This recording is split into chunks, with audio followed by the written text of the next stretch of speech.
Assalamualaikum warahmatullahi wabarakatuh. Salam sejahtera bagi kita semua. Jumpa lagi bersama saya, Viko Trisna Widintara, di video pembelajaran mekanika teknik.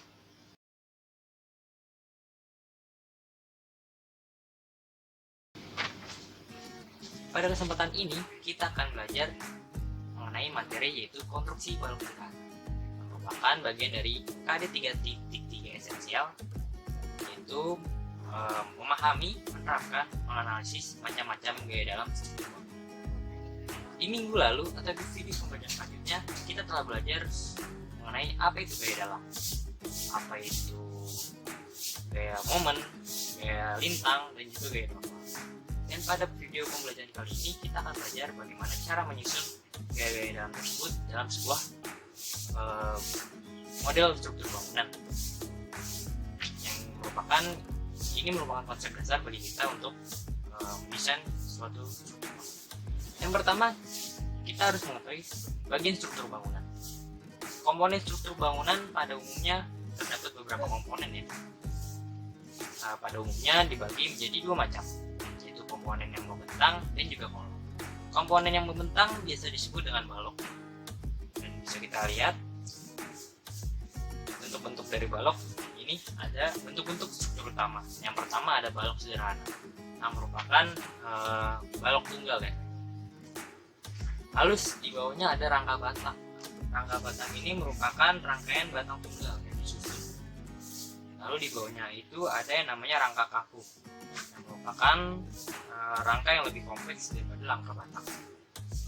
Lalu kita lihat di sini, di model struktur ini terdapat sebuah gambar yang berbentuk segitiga ya di bagian bawahnya. Ini disebut sebagai tumpuan atau peletakan. Tumpuan atau peletakan ini berfungsi sebagai menahan reaksi yang diakibatkan daripada aksi atau beban yang diberikan pada struktur bangunan. Jadi reaksi tumpuan atau reaksi peletakan ini berguna untuk menahan struktur bangunan agar tidak runtuh atau roboh ya.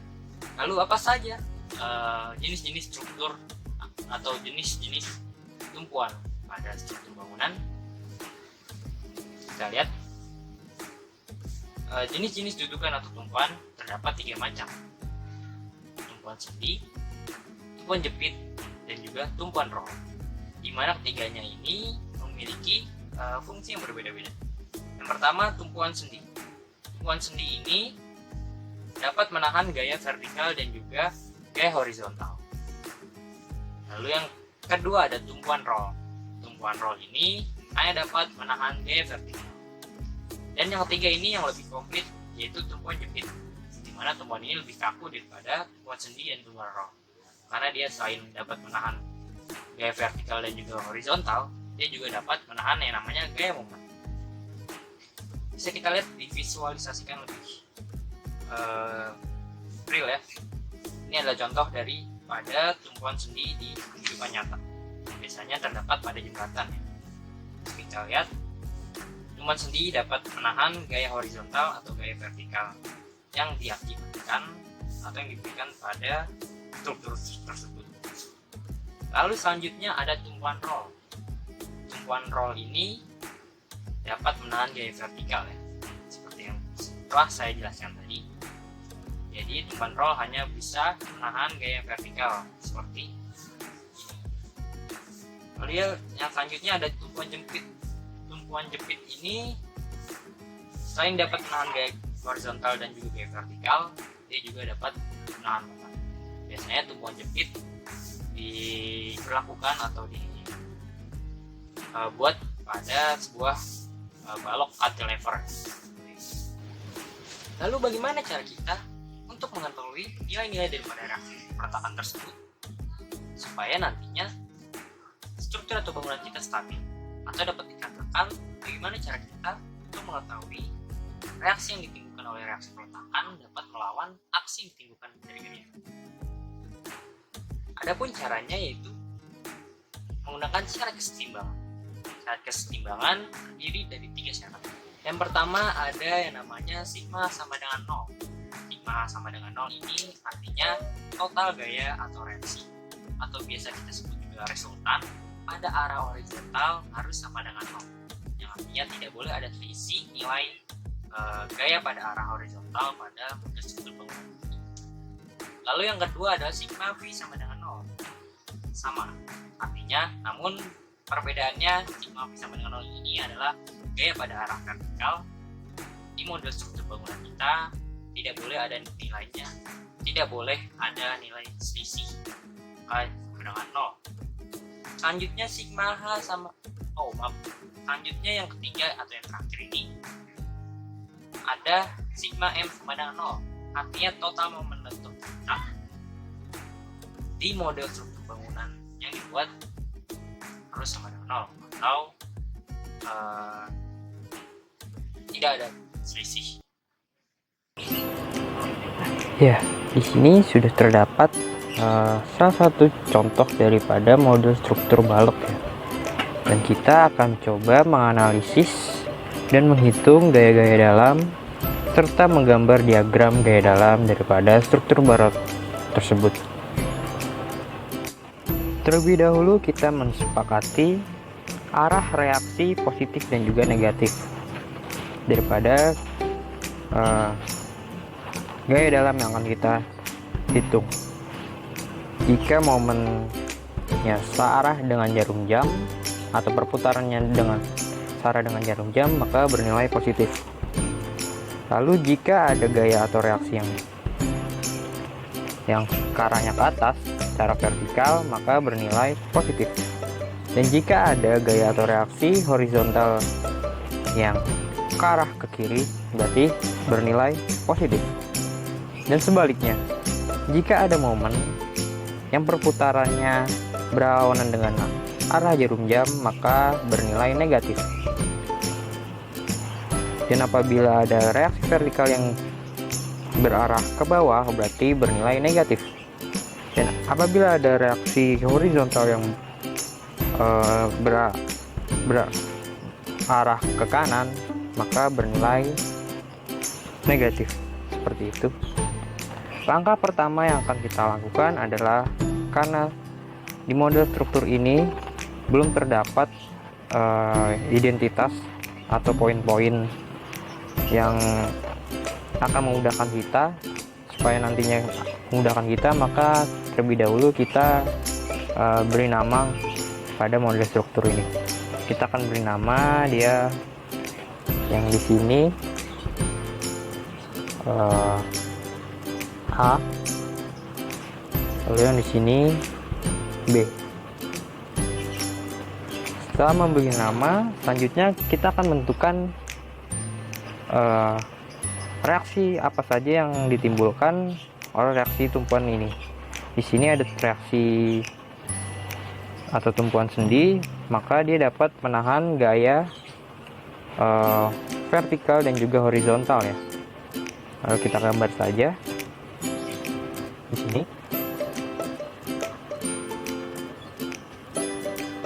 Kita asumsikan terlebih dahulu reaksi ini bernilai positif ya. Di sini ada A dan juga di sini ada V. Karena di titik A, maka kita beri nama di sini VA. Dan di sini HA. Lalu di sini ada namanya tumpuan roll. Kalau tumpuan roll hanya dapat menahan gaya vertikal, maka kita buat di sini VB ya, dengan asumsi bahwa reaksi ini bernilai positif. Seperti itu.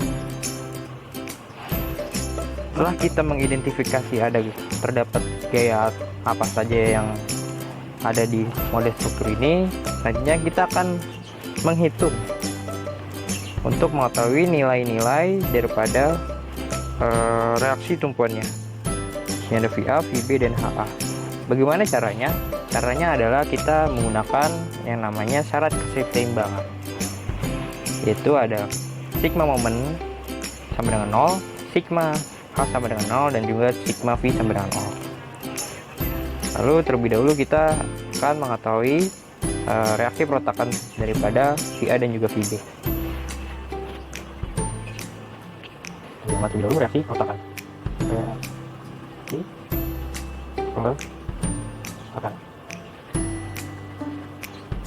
Reaksi peletakan Lalu untuk mengetahui nilai daripada VA dan juga VB, kita akan menggunakan yang namanya sigma moment. Mengapa menggunakan sigma moment? Karena apabila kita menggunakan sigma V, beban ini tidak terletak pada tengah-tengah bentang atau juga simetris ya. Karena bisa jadi nilai VA lebih besar daripada VB dan juga sebaliknya. Lalu kita langsung saja kita menggunakan sigma moment. Yang pertama kita menggunakan sigma moment A, yang artinya semua gaya dan juga beban itu meninjau kepada titik A. Kita akan menghitungnya dari sisi pojok kiri model struktur ini ya. Ingat, sigma moment adalah perkalian antara gaya tegak lurus dan juga jarak. Kita lihat di titik 0 atau di titik pojok kiri ini, apakah terdapat gaya reaksi yang tegak lurus? Ya, itu ada VA. Lalu apakah ada jarak dengan titik A? Tidak, berarti VA sama dengan 0 atau VA dikali 0. Jadinya tidak usah kita tulis ya, VA sama dengan dikali 0 karena hasilnya akan 0. Lalu selanjutnya kita beranjak daripada titik 1 meter berjarak daripada titik A. Ini terdapat namanya beban P ya, dan P ini memiliki jarak 1 meter, maka kita tulis saja di sini P itu gaya tegak atau beban tegak lurusnya, lalu dikali jaraknya itu 1 meter, berarti P dikali 1. Lalu untuk menentukan dia positif atau negatif, kita tentukan apakah dia meninjau ke titik A searah jarum jam atau tidak. Kalau kita lihat P di sini ke A, maka searah jarum jam ya, seperti ini, maka dia bernilai positif. Lalu selanjutnya kita pergi ke titik ujung. Langsung saja kita pergi ke titik ujung kanan daripada model ini ya. Di sini terdapat yang namanya VB atau gaya tegak lurus. Kita tulis saja di sini VB. Lalu dia memiliki jarak ke titik A, yaitu total 4 meter, berarti VB dikali 4. Lalu untuk menentukan dia positif atau negatif, kembali lagi kita menggunakan kaidah searah jarum jam atau berlawanan jarum jam. VB kita asumsikan dia positif, arahnya ke atas. Lalu apabila kita tinjau ke titik A, dia arahnya berlawanan, maka kita tulis di sini VB-nya minus, berarti minus sama dengan 0. Lalu tinggal kita jumlahkan P dikali 1 atau 2 dikali 1 dikurang VB dikali 4, berarti 4 VB sama dengan 0. Lalu kita hitung di sini, berarti 2 sama dengan kita pindah ruas, jadi jadinya di sini min jadi positif ya di sini, berarti kalau pindah ruas 4 VB, berarti VB sama dengan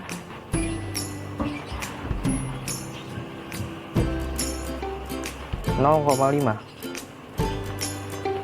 karena 2 dibagi 4 0,5. Jangan lupa satuannya adalah ton. Karena VB ini bernilai positif, maka arah dari VB ini benar, dia bernilai ke atas ya, seperti ini. Lalu untuk mencari VA, kita akan menggunakan sebaliknya, kita akan menggunakan sigma moment B. Seperti ini, kita tulis saja sigma moment B sama dengan 0.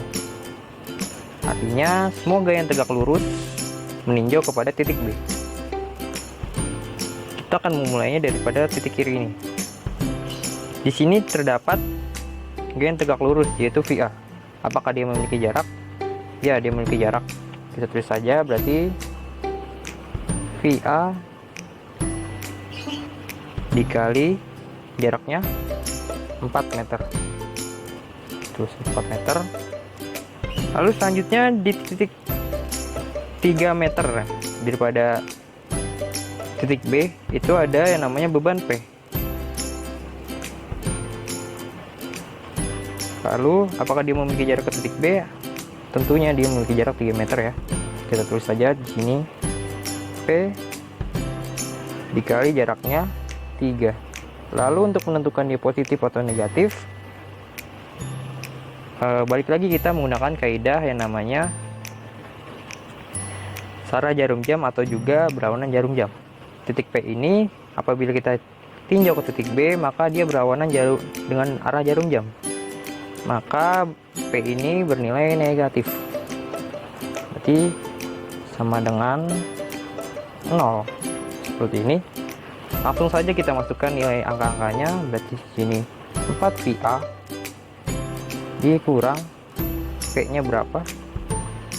Ini 2 ton dikali 3 sama dengan 0. Kita pindah ruas, berarti di sini 4 VA. Ini dipindah ruas berarti dia bernilai positif ya. 6, lalu VA sama dengan 6 dibagi 4 sama dengan 1,5 ton. Nah, sini sudah dapat ya nilai VA. Karena dia bernilai positif, maka benar saja arah gayanya ke atas. Lalu selanjutnya adalah untuk menentukan apakah nilai VB dan juga VA kita benar dan mampu menahan daripada reaksi vertikal yang disebabkan oleh gaya ini, kita dapat menggunakan yang namanya kontrol V atau uji keseimbangan menggunakan sigma V sama dengan 0. Kita tulis saja di sini kontrol. Kita menggunakan sigma V sama dengan 0. Artinya kita meresultankan semua gaya atau beban vertikal yang ada di model ini. Terlebih dahulu di sini ada yang namanya VA. VA-nya bernilai positif ya. Bernilai positif ke atas. Lalu di sini ada P. P-nya ke bawah, arah gayanya ke bawah, maka bernilai negatif. Berarti VA min P. Lalu selanjutnya di sini ada VB. VB bernilai positif ya. Maka di sini plus VB sama dengan 0. Langsung saja kita masukkan angka-angkanya. Di sini berarti 1,5 ton dikurang P-nya 2 ton ditambah VB-nya itu 0,5 ton. Kita jumlahkan di sini 0. Ya, berarti 1,5 dikurang 2 berarti minus 0,5 ditambah 0,5 berarti sama dengan 0. Yang artinya angka daripada VB dan juga VA yang telah kita hitung benar ya. Nantinya apabila waktu kita kontrol di sini masih terdapat selisih, berarti ada kesalahan perhitungan entah itu VB atau juga VA. Selanjutnya untuk mengetahui nilai HA di sini. Karena HA adalah sebuah gaya horizontal, kita lihat di sini apakah terdapat gaya horizontal di model ini. Ternyata tidak ya. Bisa kita tulis saja di sini sigma H sama dengan 0. Berarti HA sama dengan 0 karena tidak ada gaya horizontal di struktur atau model yang telah kita modelkan. Setelah menghitung reaksi perletakan, langkah selanjutnya kita akan menghitung yang namanya gaya dalam daripada model balok ini ya. Kita akan memindahkan nilai-nilai daripada yang telah kita hitung ke dalam balok ini ya. Setelah memindahkan reaksi peletakan yang telah kita hitung tadi ke dalam struktur balok ini, selanjutnya kita akan menghitung yang namanya gaya dalam. Di gaya dalam ini terdapat 3 gaya, yaitu gaya normal, gaya lintang atau geser, dan juga gaya momen. Dimana untuk menghitung ketiga gaya tersebut wajib bagi kita untuk memulainya daripada titik pinggir sebuah struktur bangunan, yang dimana secara akumulatif nilai gaya tersebut bertambah dari ujung hingga ke ujung lainnya, seperti itu. Langsung saja kita akan menghitungnya. Terus sini gaya dalam. Untuk menghitung gaya dalam ini terdapat dua cara ya.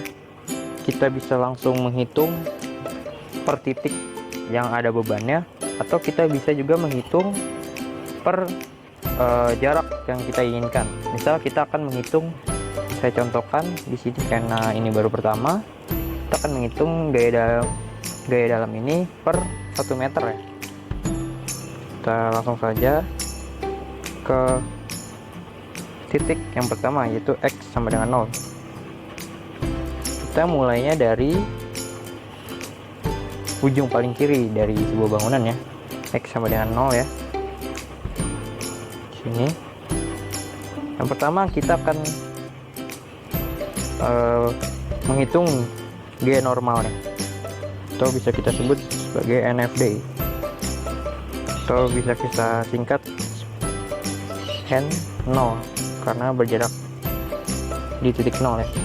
N sama dengan 0. Apakah ada di sini, kita lihat di sini apakah ada gaya normal atau gaya yang sejajar dengan batang atau bahu ini? Ada ya, namun bernilai 0 ya. Bisa kita tulis ini ada HA namun bernilai 0, HA sama dengan 0. Terus selanjutnya kita akan menghitung gaya geser. Gaya geser bisa kita simbol dengan huruf S ya. Kita tulis ini SO, berarti gaya geser di titik 0. Gaya geser di titik 0 merupakan gaya yang tegak lurus dengan balok tersebut. Kita lihat di titik 0 apakah ada gaya geser di titik 0 ini. Ada ya, ada VA di sini, berarti kita tulis saja plus 0, ada VA, nilainya berarti 1,5 ton. Selanjutnya kita akan menghitung momennya. Kita tulis sini M0. Apakah sebelumnya momen adalah, saya tegaskan lagi, gaya dikali jarak ya, atau gaya tegak lurus dikali jarak. Kita identifikasi di sini ada gaya tegak lurus VA, namun jaraknya tidak ada ya, karena di titik 0, berarti kita tulis saja di sini 0. Selanjutnya kita akan pergi ke titik 1 meter. Sebenarnya 1 ya di sini. Terus ini N1 sama di sini kita lihat tidak ada gaya normal, jadi kita tulis 0 di sini. Lalu selanjutnya S1. Kita lihat di sini sebelumnya telah ada yang namanya VA ya. Kita tulis di sini karena gaya dalam merupakan perhitungan yang akumulatif. Terus ini VA. Lalu di titik 1 ada yang namanya P. P ini bernilai negatif karena dia ke bawah ya arah vertikalnya, berarti di sini dikurang P. Seperti ini. Kita jumlahkan VA-nya 1,5 dikurang 2 sama dengan 0,5 ton. Minus 0,5 ton. Selanjutnya kita akan menghitung momennya. Momen 1 di sini. Momen 1 artinya momen semua gaya dari sebelah kiri meninjau ke titik 1. Supaya mudah kita tutup seperti ini ya. Caranya kita lihat ada gaya tegak lurus di sini VA. VA berjarak 1 meter ya. Berarti kita tulis di sini kita tulis di sini VA dikali 1. Lalu untuk menentukan dia negatif atau positif, kembali lagi kita menggunakan kaidah arah jarum jam. VA ini ke titik 1 meter, dia bernilai searah jarum jam ya. Berarti seperti ini, berarti nilainya positif. Langsung saja kita masukkan, berarti 1,5 dikali 1, yang hasilnya adalah 1,5 ton meter, karena gaya dikali jarak, jadi satuannya gaya dikali jarak ya, seperti itu. Selanjutnya kita pergi ke titik 2 meter daripada titik A, berarti X sama dengan 2 di sini. Lalu kita hitung, dia normalnya sama kan, tidak ada garis sejajar, berarti 0. Lalu gaya gesernya di titik 2, karena di sini tidak ada gaya geser atau gaya yang tegak lurus dengan bel tersebut, maka kita akan nulis gaya yang sebelumnya kita telah jumlahkan, yaitu kita tulis saja di sini. Berarti di sini sebelumnya ada minus 0,5 ton. Selanjutnya kita menghitung gaya momen 2 meter. Kita akan menghitung gaya yang berada titik 2 meter dari titik A. Cara mudahnya seperti ini, berarti 2 meter. Berarti di situ ada namanya gaya yang tegak lurus, ada VA. VA berjarak 2 meter dari titik 2 meter ya, kali 2. Lalu dia bernilai positif karena dia searah dengan jarum jam. Seperti itu. Lalu selanjutnya ada P berjarak 1 meter dengan titik tinjauan, dan dia untuk menentukan arahnya, P ini nilai ke bawah, maka dia berlawanan dengan jarum jam, maka di sini minus P. Seperti itu. Maka di sini kita jumlahkan langsung, VA itu 1,5 dikali 2 dikurang 1, maaf, 2 dikurang 1 berarti M di sini ada 1 ton meter.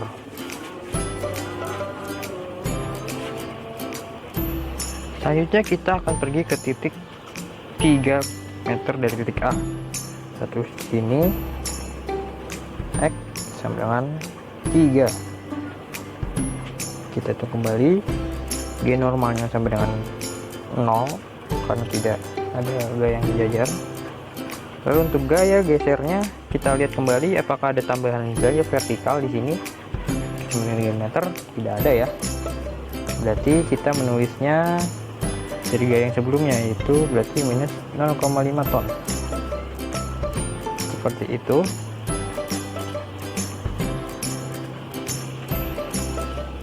Lalu selanjutnya kita akan mencari momen di titik 3 meter. Seperti ini, kembali kita tutup supaya mudah. VA berjarak 3 meter, 3, lalu nilai positif karena searah jarum jam. Lalu ada P berarti berjarak, karena dia di sini titik 1 berarti 2 meter, dan nilainya negatif karena dia berlawanan dengan jarum jam. Seperti ini. Kita masukkan 1,5 dikali 3 dikurang 2 kali 2 sama dengan 0,5 ton meter. Seperti itu. Lalu di titik yang terakhir itu di titik 4 meter.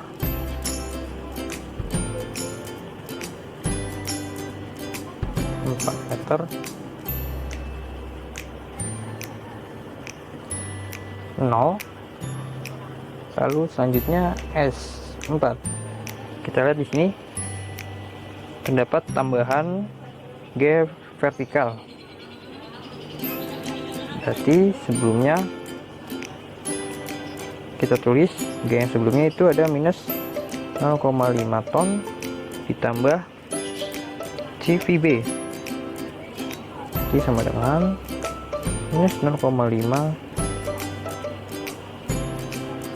ditambah 0,5 yang hasilnya sama dengan 0. Begitu. Itu untuk M momen di titik 4 ya. Kita hitung kembali yang artinya tinjau kepada titik 4 ya, atau titik B. Itu ada VA, VA nya berarti tetap positif. VA dikali jaraknya 4. Kemudian ada P juga, P dikali dengan jaraknya yaitu 3 meter. P nya bernilai negatif seperti ini. Kita langsung saja 1,5 dikali 4 dikurang 2 kali 3 yang artinya 6 dikurang 6 sama dengan 0. Selesai sudah kita menghitung gaya dalam. Selanjutnya kita akan memasukkan angka-angka ini ke dalam sebuah diagram NFD untuk normal force diagram, lalu SFD untuk shear force diagram atau gaya geser gaya lintang, lalu BMD untuk bending moment diagram atau untuk gaya momen. Pertama kita ke gaya normal terlebih dahulu. Kita lihat, kita mulai dari sini di titik 0. Kita lihat gaya normalnya 0, lalu kita pergi ke titik 1 meter juga nilainya 0, titik 2 meter juga nilainya 0, titik 3 meter nilainya 0, lalu ke titik 4 meter nilainya 0, yang artinya tidak ada gaya normal daripada struktur ini. Lalu kita pergi ke titik atau ke diagram shear force diagram. Kita mulai dari pinggir atau di titik 0. Kita lihat titik 0 ada angka di sini 1,5 ton. Kita tulis saja di sini naik berarti 1,5 ton. Lalu selanjutnya kita jalan sini ke titik 1 meter. Dia bernilai minus 0,5 ton, berarti nilainya ada di bawah. Di sini saatnya kita pergi ke 2 meter, sama nilai masih 0,5 ton. Selanjutnya titik 3 juga 0,5 ton.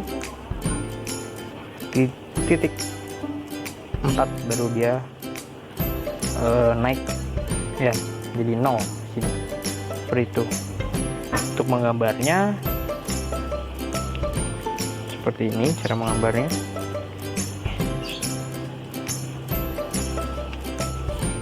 Baru dia turun sini.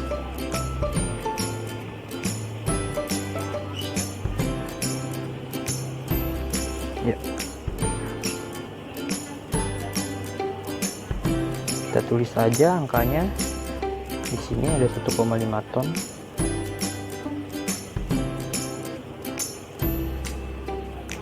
Ton. Ini ada 0,5 ton. 0,5 ton. Lalu jangan lupa tandanya di sini positif, yang artinya ini terdapat gaya geser yang bernilai positif di sepanjang bentang ini. Lalu di sini bernilai negatif. Seperti itu. Lalu untuk selanjutnya kita akan membuat diagram momen. Kita lihat di titik 0 nilai momennya juga 0. Di titik 1 meter di sini terdapat ya 1,5 ton meter. Kita gambar saja di sini, kita beri apa saja, kita beri angka boleh 1,5 ton meter. di titik 2 meter. Ada 1 ton di sini, lalu di titik 3 meter 0,5 ton seperti ini, lalu titik 4 dan 0 meter. Langsung saja kita gambar di sini.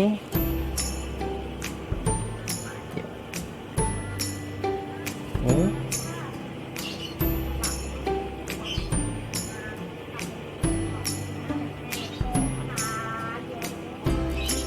jangan lupa kita beri tanda. Perbedaannya untuk gaya momen ini, diagramnya apabila positif dia bernilai ke bawah ya, apabila negatif dia diagramnya ke atas, seperti itu. Positif ya, yang artinya struktur daripada diagram ini memiliki nilai positif. Lalu kita cek di ujungnya apakah terdapat nilai momen. Ternyata tidak, sesuai dengan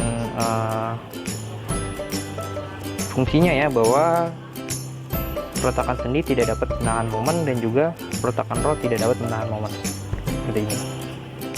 Seperti itu untuk contoh yang pertama.